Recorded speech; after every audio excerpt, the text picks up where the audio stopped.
Hello दोस्तों, स्वागत करते हैं आपका यूट्यूब चैनल नॉलेज पॉइंट में।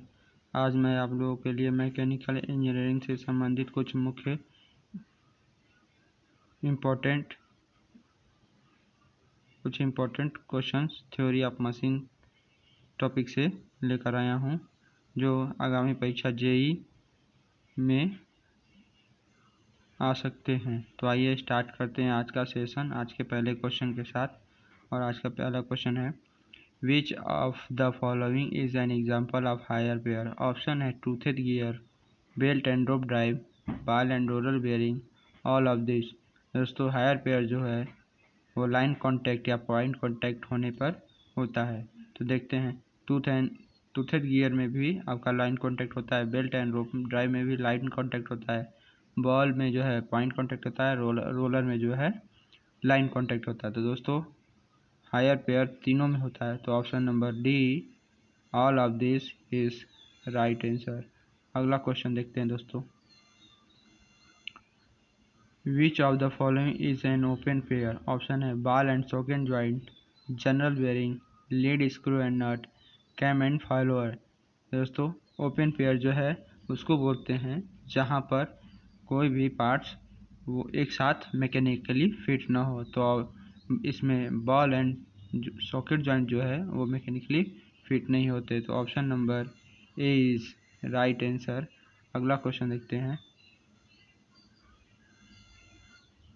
अगला क्वेश्चन कह रहा है, the relation between number of pairs forming a kinematic chain and the number of link is. Option है L equal to 2p-2, L equal to 2p-3, L equal to 2p-4, L equal to 2p-5।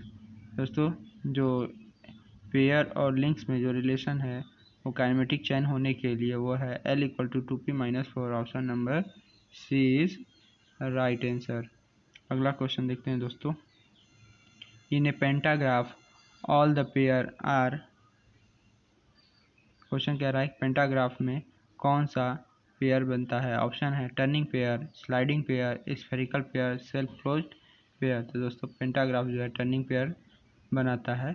Option number A is right answer. अगला question, Scott Russell mechanism is made up of sliding pair. Question कह रहा है Scott Russell mechanism क्या sliding pair बनाती है? तो दोस्तों Scott Russell mechanism जो है स्लाइडिंग पेयर ही बनाती है।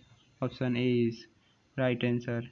अगला क्वेश्चन देखते हैं, विच of the following mechanism is made of turning pair? इसमें से ऐसा कौन सा मैकेनिज्म है जो टर्निंग पेयर बनाता है? ऑप्शन है Scott Russell mechanism, Peaucellier mechanism, Hart mechanism या ऑल ऑफ दिस।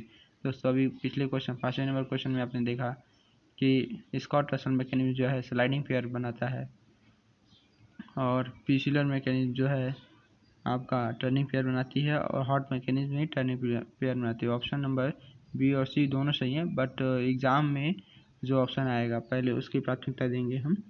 तो यहाँ पे ऑप्शन बी और सी दोनों सही है। नेक्स्ट क्वेश्चन देखते हैं, the included angle for the V belt is easily. जो बी बेल्ट होता है उस पर कौन सा मतलब मीन्स उस पर कितने का एंगल बना होता है? तो ऑप्शन दिया हुआ है 10 से 20 डिग्री, 20 से 30 डिग्री, 30 डिग्री से 40 डिग्री, 60 डिग्री से 80 डिग्री। तो दोस्तों उस पर जनरली 30 से 40 डिग्री के बीच का एंगल होता है। ऑप्शन सी इज सही आंसर है।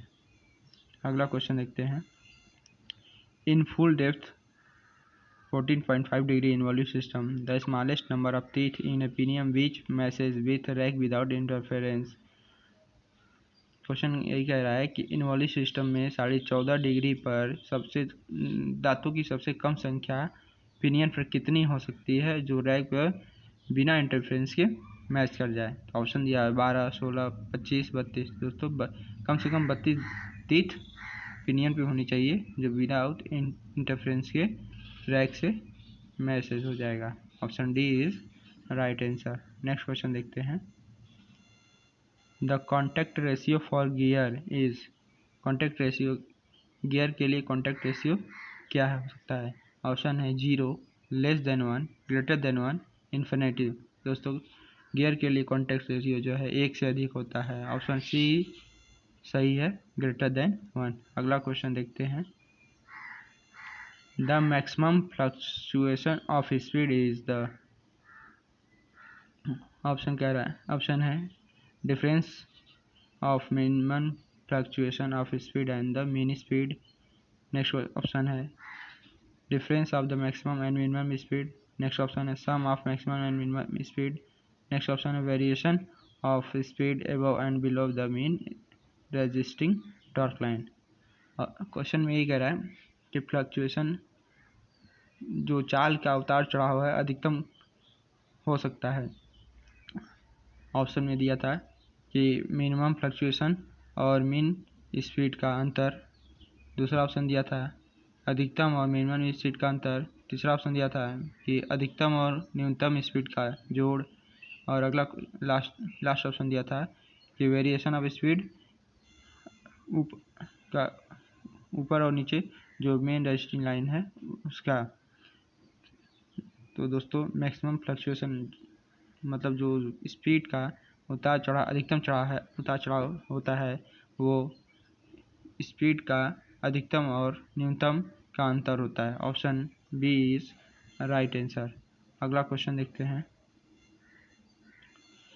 The maximum fluctuation of energy is the, ऊर्जा का उतार चढ़ाव अधिकतम कब होगा। ऑप्शन दिया हुआ है difference between the maximum and minimum energy, sum of the maximum and minimum energy, variation of energy above and below the mean resisting torque line.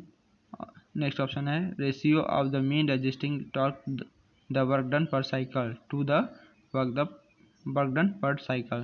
दोस्तों मैक्सिमम फ्लक्चुएशन ऑफ एनर्जी जो है वो अधिकतम एनर्जी और minimum energy का क्या बीच का अंतर होता है। Option A is right answer. Next अगला क्वेश्चन देखते हैं। In a turning moment diagram the variation of energy above and below the mean resisting torque line is called. Turning moment diagram पे जो एनर्जी का जो वेरिएशन होता है उतार चढ़ाव वो अधिकतम और न्यूनतम मतलब लाइन से ऊपर और नीचे का जो रेस्टिंग लाइन है उसको क्या कहते हैं, तो उसको हम बोलते हैं। ऑप्शन में दिया हुआ है fluctuation of energy, maximum fluctuation of energy, coefficient of energy या नॉन ऑफ द एबव। दोस्तों जो टर्निंग मोमेंट डायग्राम पे एनर्जी का जो वेरिएशन होता है ऊपर नीचे वो फ्लक्चुएशन ऑफ एनर्जी होती है। Option A is right answer. अगला क्वेश्चन देखते हैं। The height of Watt governor is. Option है directly proportional to speed, directly proportional to speed का स्क्वायर, या इनवर्सली प्रोपोर्शनल टू स्पीड, या इनवर्सली प्रोपोर्शनल टू स्पीड का स्क्वायर। तो दोस्तों जो वाट गवर्नर की जो हाइट होती है वह स्पीड के वर्ग के व्युत्क्रमानुपाती होती है। तो option D is right answer. और इसका शायद फॉर्मूला कुछ ऐसे होता है H = 895 बाई n²। अगला क्वेश्चन देखते हैं। हार्टनेल गवर्नर इज, जो हार्टनेल गवर्नर है वो किस टाइप का होता है। ऑप्शन है dead weight type governor, pendulum type governor, spring loaded governor, या इनर्शिया टाइप गवर्नर। दोस्तों जो हार्टनेल गवर्नर होता है स्प्रिंग लोडेड गवर्नर होता है। Option C is right answer. अगला क्वेश्चन देखते हैं। The D slide valve is also known as inside admission valve, outside admission valve, piston slide valve, या नॉन ऑफ द एबव। दोस्तों जो डी स्लाइड वाल्व होता है वो आउटसाइड एडमिशन वाल्व होता है। Option B is right answer. अगला question देखते हैं।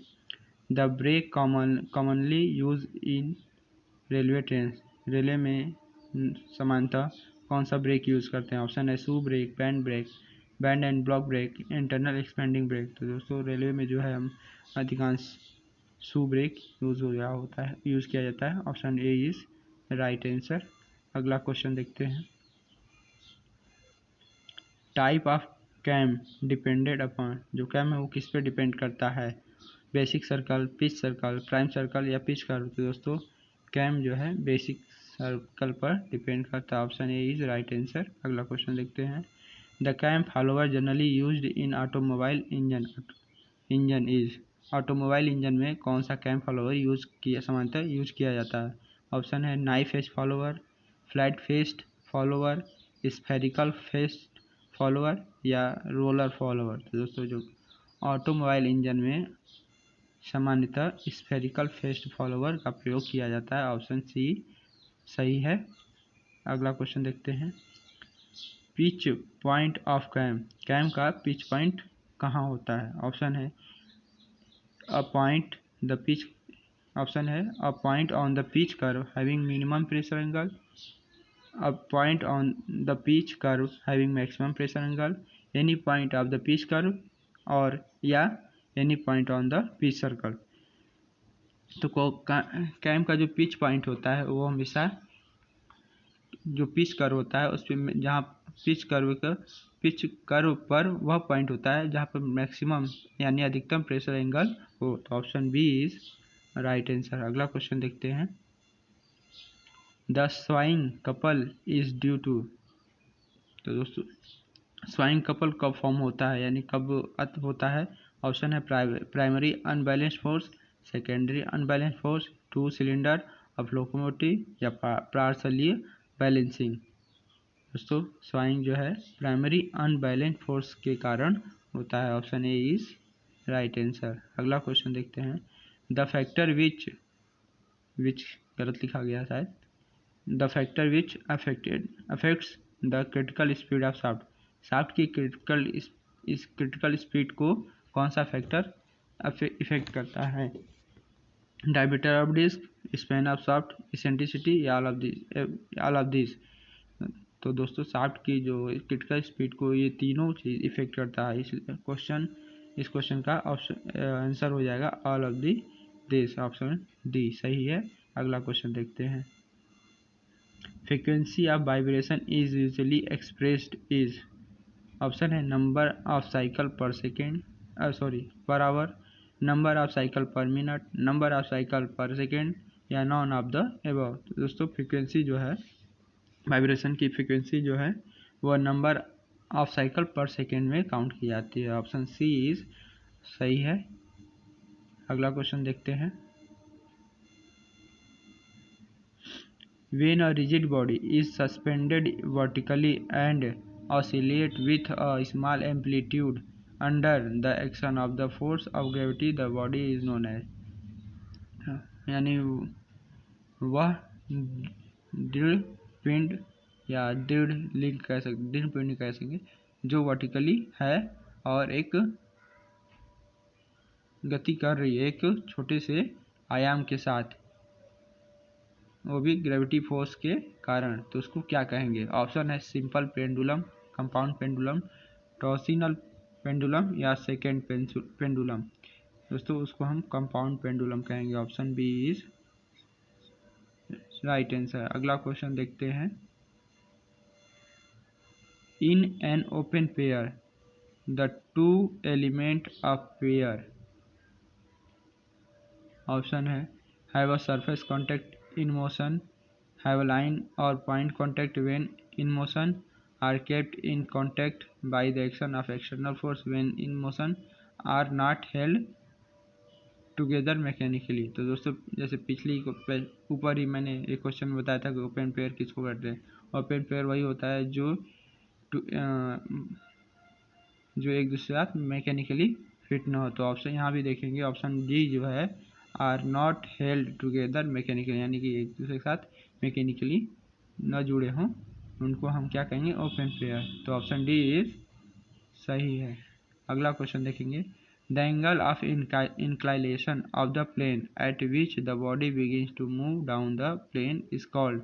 Option angle of friction, angle of repose, angle of projection या नॉन ऑफ द एबव। तो दोस्तों जब ये कह रहा है कि मतलब द एंगल ऑफ इंक्लिनेशन यानी वो तल का वह झुकाव जिसपे एक बॉडी उस प्लेन पे गति प्रारंभ कर दे, तो उसको हम क्या कहते हैं? उसको हम एंगल ऑफ रिपोज कहते हैं। Option B is right answer. कहीं कहीं दोस्तों एंगल ऑफ फ्रिक्शन पूछेगा, तो एंगल ऑफ जो फ्रिक्शन होता है वो रिएक्शन जो होता है उससे रिलेटेड होगा, तब वहाँ एक्शन ऑफ फ्रिक्शन होगा, एंगल ऑफ फ्रिक्शन होगा।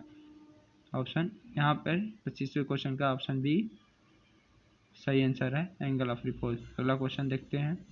अ mechanism is an assemble of, कह रहा है एक mechanism is assemble of, option है 2 लिंक्स, 3 लिंक, 4 और मोर देन 4 लिंक्स, या ऑल ऑफ दिस। दोस्तों एक मैकेनिज्म जो होता है वो 4 या 4 से अधिक जो लिंक होता है उनको कहते हैं। तो option C is right answer. एक मैकेनिज्म के लिए कम से कम 4 या 4 से अधिक लिंक होना चाहिए। अगला क्वेश्चन देखते हैं। The inversion of a mechanism is changing of higher pair to a lower pair, turning its upside down, या obtain by fixing different links in a kinematic chain, या obtain by reversing the input and output motion. तो दोस्तों जो inversion of mechanics में जो inversion होता है वो ऑब्टेन बाय द एक fixing different links in a kinematic chain, यानी जो काइनेमेटिक चैन में एक लिंक को कम से फिक्स करने के बाद जो मिलता है उसको कहते हैं। तो ऑप्शन सी सही है, inversion of mechanism is obtain by fixing different link in a kinematic chain, यानी एक लिंक को फिक्स करना पड़ेगा।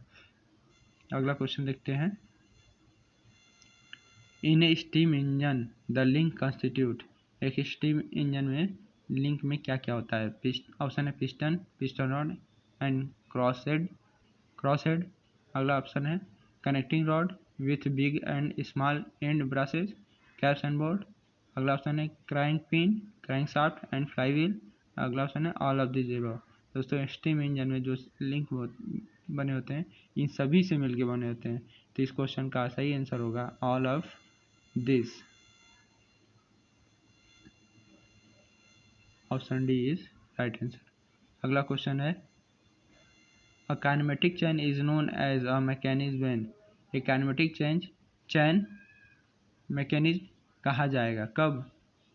ऑप्शन है none of the link is fixed, one of the link is fixed, two of the link is fixed, या none of these.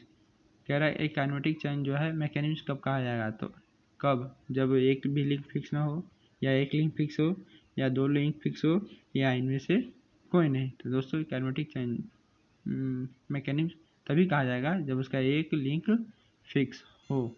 तो option B is right answer. अगला question देखते हैं, और ये क्वेश्चन आज का लास्ट, इस सेशन का लास्ट क्वेश्चन है। व्हेन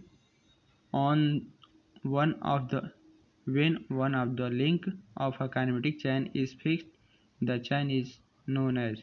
कह रहा है कि जब एक लिंक किसी काइनेमेटिक चैन का फिक्स कर दिया जाएगा तो उसको क्या कहते हैं। ऑप्शन है स्ट्रक्चर, मैकेनिज्म, इन्वर्सन, या मशीन।